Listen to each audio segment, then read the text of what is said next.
Students, we are to our next lecture, and that we are going to do on priority scheduling, and that to a non-preemptive version. So let me again clarify you what is a non-preemptive version, and that is a non-preemptive version is a version of process scheduling in which the process which starts for its burst time, like P1 starts for its burst time, it will not stop between execution of 2 seconds, or if P4 starts for the having a burst time 4, so it will not stops at 2 second or 3 second and give other process a chance. So it is called non-preemptive. The process that will start will continue to get executed completely for its whole burst time at one chance.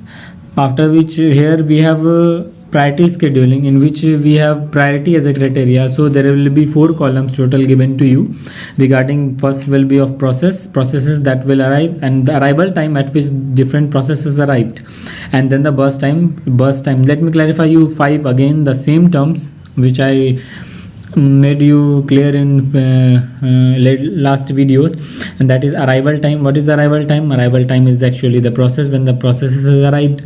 So here is the list of arrival time. Again we have burst time. So what is burst time?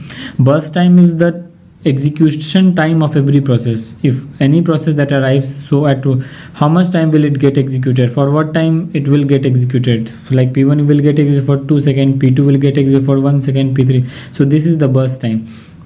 Again, the waiting time is the time for which the process will wait in the queue before getting serviced. Again, what is complete time? So complete time is the time when the process gets completed. Now let us come to turnaround time, and the very important one. Let me clarify in one single sentence, and it is the total time spent by the process in the system. So it is it's turnaround time. So what should come to your mind first whenever I tell word priority scheduling? It's priority. Here the criteria itself is priority. Okay, now the criteria is priority, and that too we are dealing with a non-preemptive version. Here 2 cases can be there in your question. Whatever they consider, that's not an issue. Here we can consider the largest number between 1 to 9, whatever is the priority given, or any number to be the highest. If the number with the highest digit value is considered to be the highest priority, then we'll do the process according to that. And if you consider the number with the lowest value as the priority, then execute the process with lowest value first and then in an increasing order.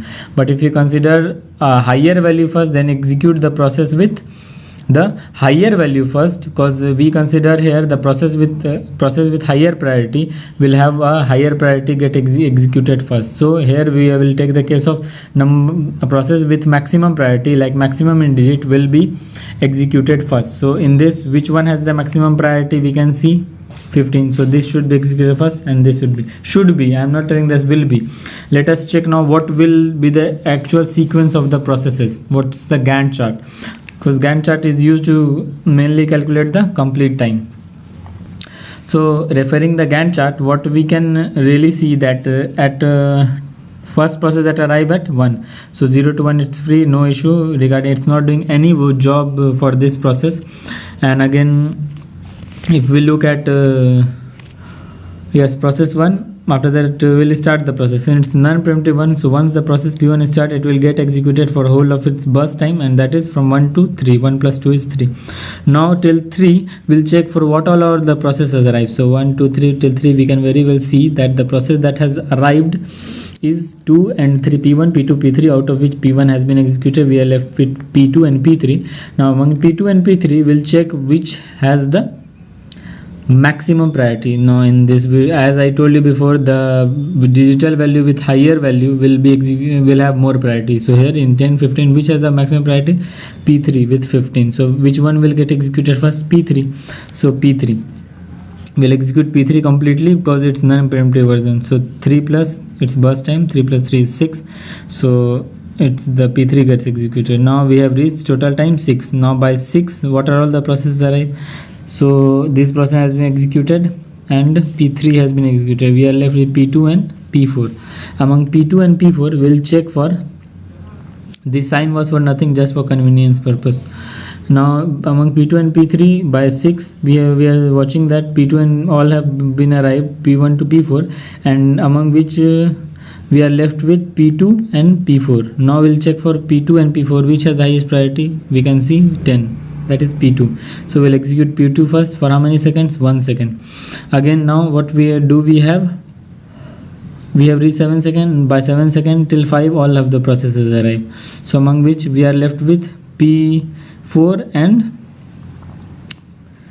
we have completed the process P1, let's cross this one, then P3, let's cross this one, then P2. We are left with process P4 and P5. Among these, which has the highest priority? We can see P5 has the highest priority among these two. So we'll execute P5 first. So for how many seconds? So for 3 seconds, 7 plus 3 is 10. Again by 10 all the processes arrive, but by this time we have executed all the processes. Now we are left with P4 and P6. Among P4 and P6, which has, again we'll check for the same thing, which has the priority is the only condition here. We'll check which has the highest priority among P4 and P6. We can very well see that P6 has the highest priority, so P6 will get executed for how many seconds? For 2 seconds, since 2 seconds is the burst time for for how many seconds will P6 get executed? For 2 seconds. So I'm sorry here, for 10 plus 2 12, 10 plus 2 is 12. After this P4 at last will get executed for how many seconds? 4 seconds. So again 12 plus 4 is 16. So very well written. Now we'll go for finding the complete time of all the processes. Regarding complete time finding of all the process, for all the process we can mention the column. P1 gets completed at 3, P3 gets completed at 6, P2 gets completed at 7, P5 gets completed at 10, P6 gets completed at 12. So we made the change here and that was 12, and P4 gets completed at 16. So P4 gets completed at 16. There was a mistake, no issue. 16. Now same we can calculate all the two things. Turnaround time, as I told you, it's complete time minus the arrival time. So if you go on subtracting for process P1, complete time minus arrival time, what is it? 3 minus 1 is 2, 7 minus, for process P2, 7 minus 2 is 5, 6 minus 3 is 3 for process P3, 16 minus 5 is 11, 10 minus 7 is 3, and 12 minus 9 is 3. So in this way we can calculate the turnaround time.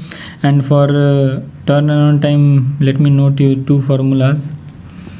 And another formula for turnaround time is waiting time plus the burst time. So now we have to calculate waiting time here. So if you bring burst time this side, turnaround time minus burst time is waiting time. So what is waiting time for process P1? So turnaround time minus the burst time. So 2 minus 2 it's 0, 5 minus 1 is 4, 3 minus 3 again 0, 11 minus 4 it's 7, 3 minus 3 0, 3 minus 2 1. So average waiting time you can calculate the same way. Mention all the, what are the number of processes, count it, 6. So divide and take it to the decimal, calculate the decimal for average turnaround time. They may ask you even these questions. So you're going to sum up all the values from here to here, 3 plus 3, and divide it by 6 because it is the number of processes. You are going to divide it with the number of processes. Next thing what I would like to do, if you get mid in waiting time, if you get 0 in the middle, no issue, because let me clarify you, this kind of situation you are going to face there, because nobody would have informed you regarding these things. Because if you get this 0, it means the P3 has to wait for no seconds, just it arrives and it starts to get executed. For the case P5 also, generally you won't get these 0 cases, but if you get, it's very luckier. Let me clarify you these things to make you out of confusion. If there is 0, then P5 as soon as it arrives it gets executed. Thank you, very thank you. If you like my video, please do subscribe my channel Media Viral Fever. Thank you. And in next lecture we're going to read about another scheduling, and that is preemptive version of priority scheduling.